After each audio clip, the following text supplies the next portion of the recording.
Right కవర్లో పెట్టి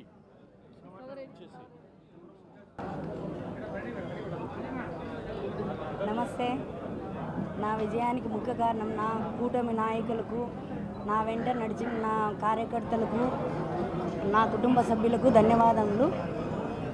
అలాగే మేము ప్రజల్లోకి క్యాన్వాస్కి వెళ్తూ ఉంటే ప్రజలు చాలా అభిమానంతో మమ్మల్ని చాలా ఆదరాభిమానాలతో ముందుకు నడిపిస్తున్నారు.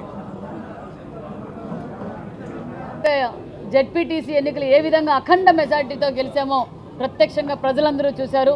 దీనికి సహకరించిన ఎన్డీఏ కూటమి నాయకులకు, కార్యకర్తలకు, ప్రజలకు, మరి రెవెన్యూ అధికారులకు, మరి ఎలక్షన్ కమిషన్కు, అదేవిధంగా పోలీస్ శాఖకు కూడా ప్రత్యేకమైన ధన్యవాదాలు కూడా తెలియజేస్తున్నాం. ఎందుకంటే గత 30-40 సంవత్సరాలుగా పులివెందల్లో వైఎస్ కుటుంబం స్థానిక ఎన్నికలు జరగనీయకుండా బెదిరించడం, దోచుకోవడం, దాచుకోవడం, అదేవిధంగా గతంలో రాష్ట్ర వ్యాప్తంగా స్థానిక ఎన్నికలు ఏ విధంగా చేశారో మనం చూసాం.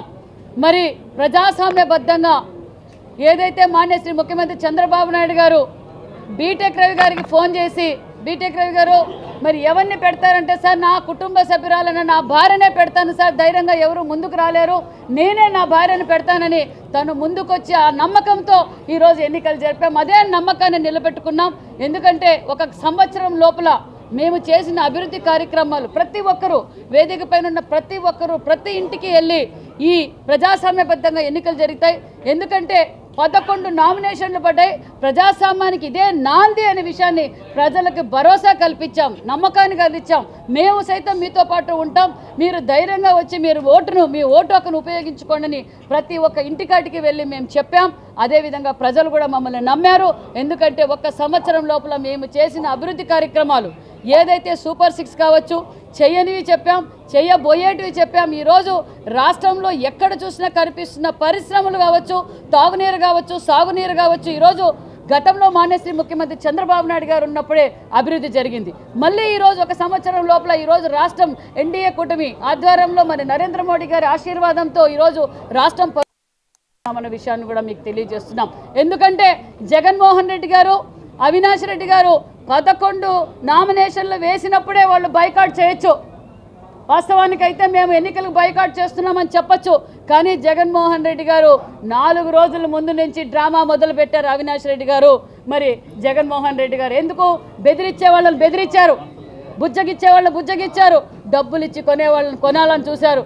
కానీ ప్రజాస్వామ్యబద్ధంగా వైఎస్ కుటుంబం వచ్చి, వైఎస్ కుటుంబ సభ్యుడు అవినాష్ రెడ్డి వచ్చి ఓటు అడుగుతుంటే ప్రజలందరూ అబ్బా అవినాష్ రెడ్డి గారు వచ్చి ఓటు అడుగుతున్నారంటే ఖచ్చితంగా ఇది ప్రజాస్వామ్య ప్రభుత్వం, సేవ్ డెమోక్రసీ అని పులివెందల వీధుల్లో సేవ్ డెమోక్రసీ అని అవినాష్ రెడ్డి గారు మాట్లాడుతుంటే అక్కడ ప్రజలందరూ నవ్వుకున్నారు.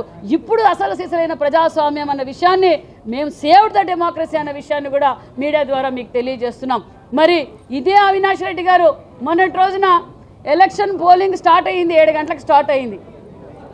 ప్రశాంతంగా ఎన్నికలు జరుగుతున్నాయి. ప్రతి ఒక్కరూ వచ్చి, ముఖ్యంగా మహిళలు, యువత ముందుకు వచ్చి, ఎందుకంటే ఈరోజు భావితరాల భవిష్యత్ బాగుండాలంటే ఎన్డీఏ కూటమికి సహకరించాలన్న ఉద్దేశంతో వాళ్ళు ఓట్లేస్తున్నారు. మరి మీడియా ముందుకొచ్చి మాకు సాయంకాలం వరకు అవినాష్ రెడ్డి గారికి మీడియా ముందుకొచ్చి మేము ఎన్నికలు బైకాట్ చేస్తామని చెప్పలా.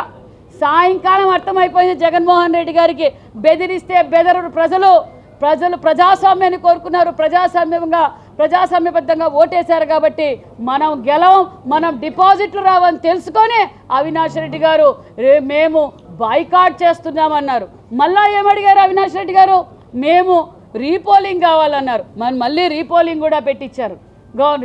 ఎలక్షన్ కమిషన్ రీపోలింగ్ కూడా పెట్టించారు. ఆ 2 బూతులు కూడా బైకాట్.